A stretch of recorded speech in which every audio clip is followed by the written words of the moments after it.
Hello everyone, welcome to my channel. अभी जो अपन discussion में लेने वाले वो है एसएफएम का एफआरए के ऊपर एक बेस्ड क्वेश्चन है, क्वेश्चन नंबर 78। देखो question number 78 page number 5.73, chapter चल रहा है अपना इंडियन कैपिटल मार्केट और क्वेश्चन नंबर है 5.73, क्वेश्चन नंबर 78। ये अक्टूबर 18 वाला एडिशन है, ठीक है, प्रैक्टिस मैनुअल का। एफआरए होता क्या है वो भी मैं समझाऊंगी और इस क्वेश्चन को सॉल्व कैसे करना है वो भी अपन देखते हैं। पहले क्वेश्चन रीड आउट करते हैं। Electrospace is consumer electronics wholesaler and the business of the firm is highly seasonal in nature. इसमें मंथ्स का ना बहुत ज़्यादा कंफ्यूजन ऐसे हो जाएगा। तो देखो, इन 6 months of year firm has a use cash deposit and especially near the Christmas time other 6 months firm cash crunch। क्या होता है इसके अंदर 6 महीने तो रहता है कैश डिपॉजिट, 6 महीने का क्रैश क्रंच चल रहा है, ठीक है। तो यहाँ पे जाता है कि leading to borrowing a money, इसीलिए उसको क्या करना पड़ता है, मनी बोरो करनी पड़ेगी, ठीक है। To cover up its exposure for running the business, मतलब कितने महीने के लिए मनी बोरो करनी है तो फिक्स हो गया 6 महीने के लिए, ओके। फिर क्वेश्चन में बोल रखा है it is expected the firm shall borrow a sum of euro 50 million, 50 million euro company borrow करेगी for the entire period of slack season, 6 महीने के लिए, इन अबाउट 3 मंथ। ये ध्यान से समझना, इन अबाउट 3 मंथ मतलब 3 महीने बाद कंपनी क्या करेगी, बोरो करेगी 6 महीने के लिए। तो आप बताओ कौन सा एफआरए रेट लगेगा 3 महीने बाद 6 महीने के लिए। 3v9 मतलब 3 महीने के बाद, यानी 9 में से 3 महीने के बाद यहाँ पे ये देखो, यहाँ पे अपन खड़े हैं, ठीक है। अब ये जो पर्सन है 3 महीने बाद, यानी 1 2 3, ये आ गया 3 महीने बाद का टाइम, ठीक है। इस 3 महीने बाद के टाइम अपने को बोरो करना है। आज बोरो नहीं करने की बात हो रही है, एफआरए कब लगता है, आज अपन बोरो नहीं कर रहे हैं, अपन 3 महीने बाद बोरो कर रहे हो। और बोरो कितने टाइम के लिए कर रहे हैं, 3 महीने बाद बोरो कर रहे हैं, 6 महीने के लिए बोरो कर रहे हैं। तो 3 महीने बाद की रेट चाहिए, 6 महीने वाली चाहिए, तो 3v9 वाला लेना पड़ेगा। ये अगर 3 महीने बाद बोरो करते और 3 महीने के लिए बोरो करते तो 3v6 लगता। समझ में आ रहा है ना। तो ये होता है एफआरए। अब मैंने इसमें बता दिया कि अपने को 3v9 एफआरए चाहिए, ठीक है।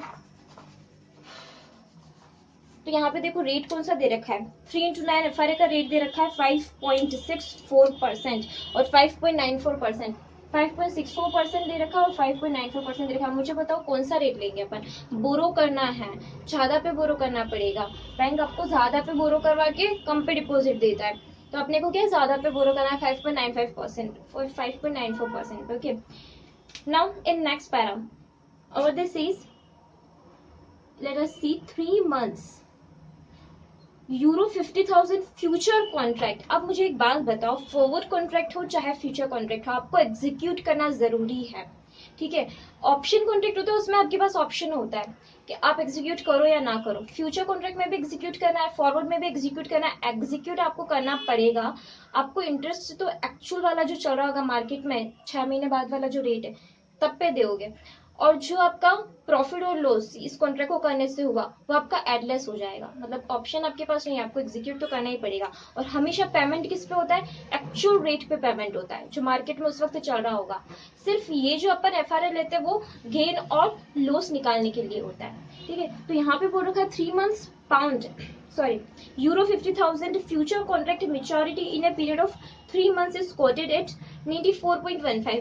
चाहे आप इसको 94 क्योंकि 100 रुपए का मान रहे तो 94.14 बोलो, 94.15 बोलो या फिर 5.85% बोलो, बात सेम है। तो अपन बोलते हैं कि 5.85% उसने क्या किया, फ्यूचर कॉन्ट्रैक्ट किया। फ्यूचर हमेशा लॉट्स में चलते हैं, ठीक है। तो एक लॉट में कितने यूरो आ गए, 50,000 यूरो, ठीक है, एक लोट में आ गए। और अपने पास टोटल अमाउंट कितना पड़ा है बोरो करने के लिए, मतलब कितना चाहिए टोटल बोरो करने के लिए अपने को, 50 मिलियन यूरो चाहिए। 50 मिलियन यूरो चाहिए, 50,000 यूरो का एक है तो 1000 आपको चाहिए, ठीक है। क्या 1000 आपको कॉन्ट्रैक्ट करने पड़ेंगे।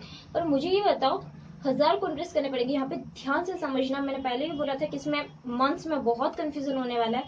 3 months बोला है यहाँ पे, 3 months फ्यूचर कॉन्ट्रैक्ट। तो आपको 3 मंथ्स का फ्यूचर कॉन्ट्रैक्ट और 3 मंथ्स क्वार्टेड बोल रखा है, मतलब यहाँ पे जो आपको दे रखा है वो 3 महीने का फ्यूचर कॉन्ट्रैक्ट दे रखा है, और 3 महीने के लिए दे रखा है, आपको तो 6 महीने के लिए चाहिए, 6 महीने के लिए चाहिए ना आपको। तो आप क्या कर सकते हो, आपके जो 1000 कॉन्ट्रैक्ट है ना मल्टीप्लाइड बाई 2 कर दो, क्योंकि वो 1000 तो 3 महीने के लिए, आपको 6 महीने के लिए चाहिए, तो 1000 मल्टीप्लाइड बाई 2, तो 2000 कॉन्ट्रैक्ट से आपको क्या करना पड़ेगा, सारा कैलकुलेशन करना पड़ेगा। लेकिन फिर बात ये हो जाएगी कि 5.83% है ना, वो भी 3 महीने के लिए। तो आपको ये जो एनुअल रेट है, ये रेट्स तो हमेशा एनुअल होती है तो हमको पता है, तो ये जो एनुअल रेट है इसको इंटू 3/12 करना पड़ेगा, रेदर 6/12 के। ठीक है, मैं पूरा समझाऊंगी क्वेश्चन, पर वैसे मेरे हिसाब से इसमें जो कंफ्यूजन था वो मैंने अभी हाथों हाथ डिस्कस कर लिया, जो रहता है जनरली। अब यहाँ पे you are required to determine how a FRA shall be useful if the actual interest rate, अभी देखो एक्चुअल इंटरेस्ट रेट दो कंडीशंस दे रखी है, एक तो 4.5% हो जाए तो, और एक 6.5% हो जाए तो।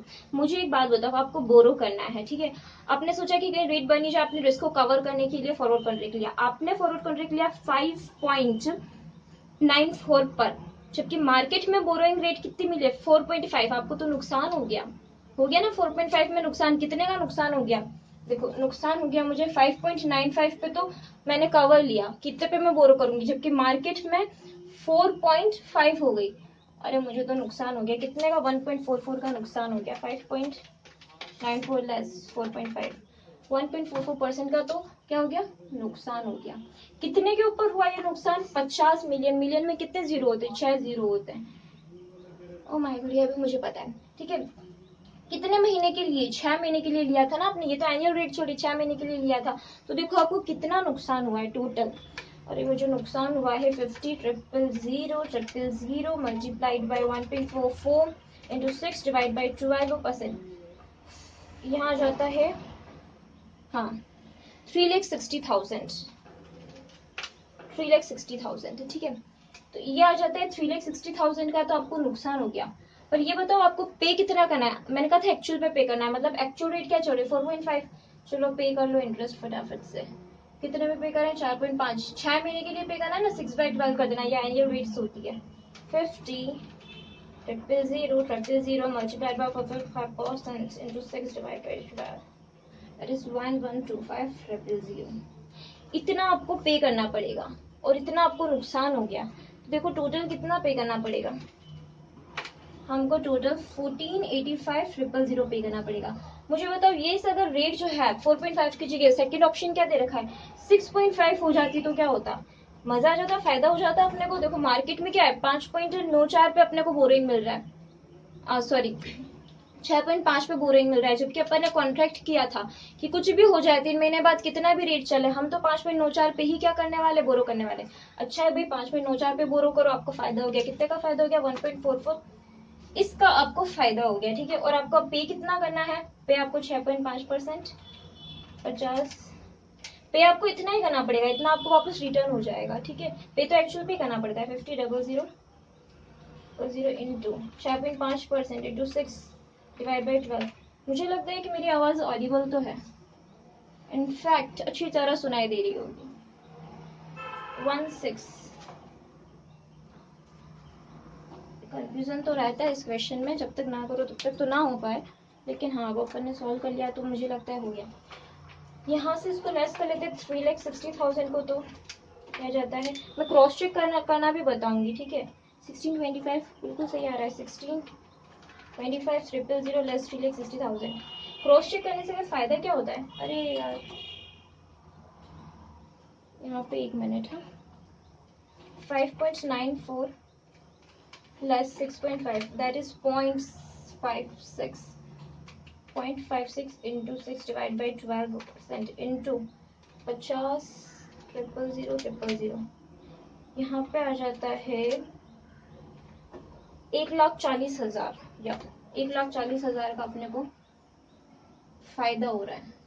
तो इस फायदे को इस पेमेंट में से लेस कर लो, इंटरेस्ट के पेमेंट में से, फ्यूचर कॉन्ट्रैक्ट किया है तो फायदा तो हो गई, कुछ तो सोच ही क्या होगा अपन क्या कहते हैं, रिस्क आगे बढ़ जाएगी अगर इंटरेस्ट ज्यादा हो जाएगा, तो इसीलिए अपन ने आज बैंक के साथ कॉन्ट्रैक्ट कर लिया। और बैंक अपने साथ क्यों कॉन्ट्रैक्ट करना चाहता है, उसको लगता है हो सकता है इंटरेस्ट रेट बढ़ने की बजाय कम हो जाए, तो हमको भी फायदा हो जाए, तो वो होता है।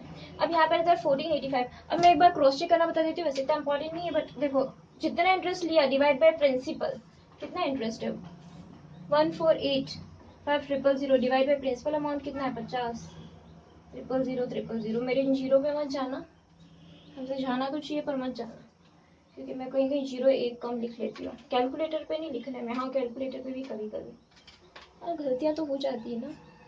1485,000 डिवाइड बाई 50,000,000। सिली मिस्टेक्स तो इनफैक्ट ज़्यादा ही होती है मुझसे, ये मेरी बहुत बड़ी परेशानी है, मैं भी क्या कर सकती हूँ। ये आ जाता है 0.297 इंटू 100। अब ये कितने महीने के लिए, 6 महीने के लिए चाहिए। ये अपने पास क्या आ रहा है 6 महीने का आ रहा है। देखो ये जो रेट है ये 6 महीने का, अपन ने 6/12 किया, तो एक काम करो इसको एनुअली लेके जाओ इंटू 12/6, तो देखो 5.94, मतलब जो रेट आया था वो मैच हो गया। 5.94 पे अपन ने कॉन्ट्रैक्ट किया था, मतलब अपन ने जो कैलकुलेशन किया है वो सही किया है, दैट इज द थिंग, और कुछ भी नहीं है। अब अपन आ जाते हैं फ्यूचर के ऊपर। देखो फ्यूचर में क्या बोल रखा है, कुछ तो लोग कहेंगे, चलो फ्यूचर में भी कुछ कहा हुआ है। क्या कहा हुआ है 3 months पावर 50,000 फ्यूचर। सबसे पहले तो नंबर ऑफ कॉन्ट्रैक्ट्स में निकाल रही हूँ, ठीक है। इसमें कितना है 50,000,000 divide by how much of the amount of one contract is of 50,000 euro, that is 1,000 contracts you have, but you know what, this is for 3 months, you want a contract for 6 months। 6 महीने के लिए आपको क्या करना है 1000 multiplied by, एक minute, ये 1000 जो है वो 3 महीने के लिए है, अपने को तो 6 महीने के लिए चाहिए, तो अपन ये काम करते 2000 कॉन्ट्रैक्ट ले लेते हैं, ठीक है। 2000 कॉन्ट्रैक्ट दिख तो रहा है ना,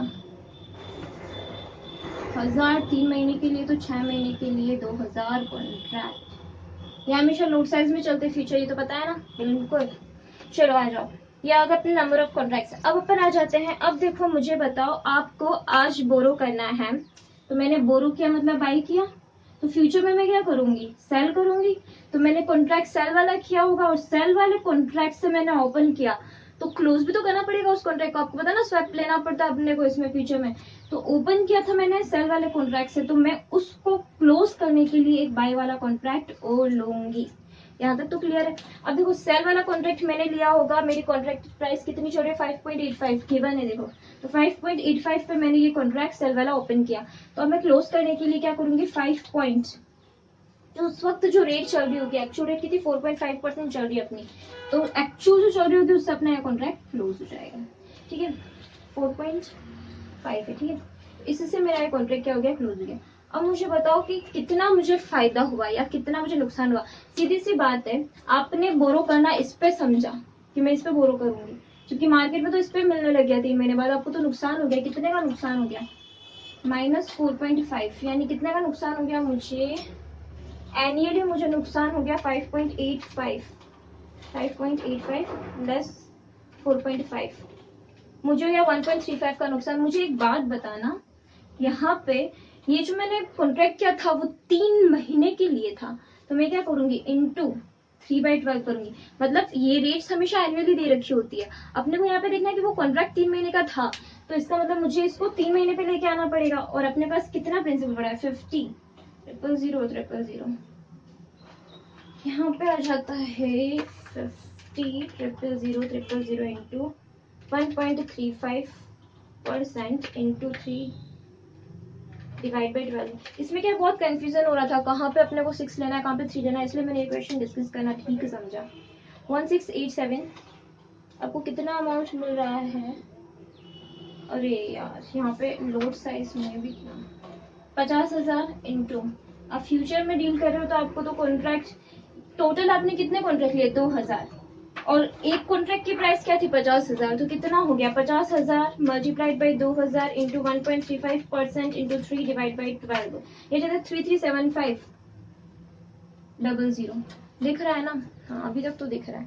देखो ये आ जाता है 337500। अब मुझे ये बताओ कि आपको एक्चुअल में कितना पे करना पड़ेगा, एक्चुअल रेट कितनी, एक्चुअल रेट 4.5 है, तो आपको एक्चुअल में तो 4.5 से ही पे करना है, तो 50,000 2000 कॉन्ट्रैक्ट 50,000 के जो है उनको आपको 4.5% से पे करना है।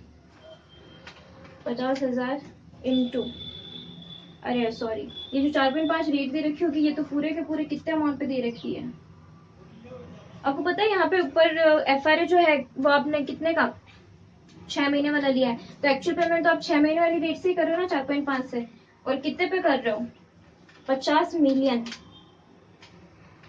50 million into 4.5% into 6 divide by 12, actual पे तो आपको इतना ही करना है। ठीक है, 112500 50,000,000 इंटू 4.5% इंटू 6 डिवाइड बाई 12, 1125,000। ठीक है, इसमें आपको क्या करना पड़ेगा, ये जो 337500 जो है वो आपको क्या हो गया, नुकसान हो गया। नुकसान मतलब इतना और पे करना है, तो 337500 इतना और पे कर दो। टोटल आपको पे करना है 1462,500, दिख रहा है ना, 1462,500 इतना आपको पे करना है। क्रॉस चेक आपको मैंने पहले बताया वैसे कर सकते हो, इंटरेस्ट डिवाइड बाय जो भी अपना अमाउंट है इंटू 12/6 से करके 6.5% जब आप लोगे तो आपको क्या हो जाएगा, यहाँ पे जो आपने 4.5% लिया था उसकी जगह आप 6.5% पे क्लोज करोगे तो आपको क्या हो जाएगा, फायदा हो जाएगा। आपने इतने पे बोरो करने का सोचा, जबकि मार्केट में रेट इतनी हो गई तो आपको तो फायदा हो गया। जितना भी फायदा हो गया वो यहाँ पे लिख लेना, मैं लिख लेती हूँ, चलो इतना सा ट्राई कर ही लेते हैं। 5.85 लेस 6.5 यहाँ पे आ गया अपने को फायदा 0.65 का। 50,000 into 2,000 into 0.65% into 3 divide by 12 ये हो जाता है 162500। आपको एक्चुअल में पे कितने पे करना है, 6.5% पे, ये 6 महीने की रेट है ना, ध्यान रखना कहाँ पे क्या लेना है। 50,000 50 billion million sorry into 6.5% into 6 divide by 12 162500। ठीक है, और ये आपको नुकसान फायदा हो गया था तो आपको इतना पे करना है, लेकिन इतना कम पे करना है, तो ये माइनस होगा, लेस 162500 14625 आंसर हुई है यहाँ। ठीक है, और क्रॉस चेक करना चाहो तो कर लेना। ये हो जाता है अपना क्वेश्चन फ्यूचर फॉरवर्ड का। मैं आगे जो भी क्वेश्चन है FRA के, नेक्स्ट लेक्चर में FRA का डिस्कस करने वाली हूँ क्वेश्चन। उसके बाद मैं जो इंटरेस्ट स्वैप था वो भी क्वेश्चन डिस्कस करूंगी। जो कैप वाला था क्वेश्चन, कैप कॉलर वाले 2 क्वेश्चन है वो डिस्कस करूंगी एक के बाद एक। ठीक है, अभी अपन इस क्वेश्चन को खत्म करते हैं। Bye bye, thank you.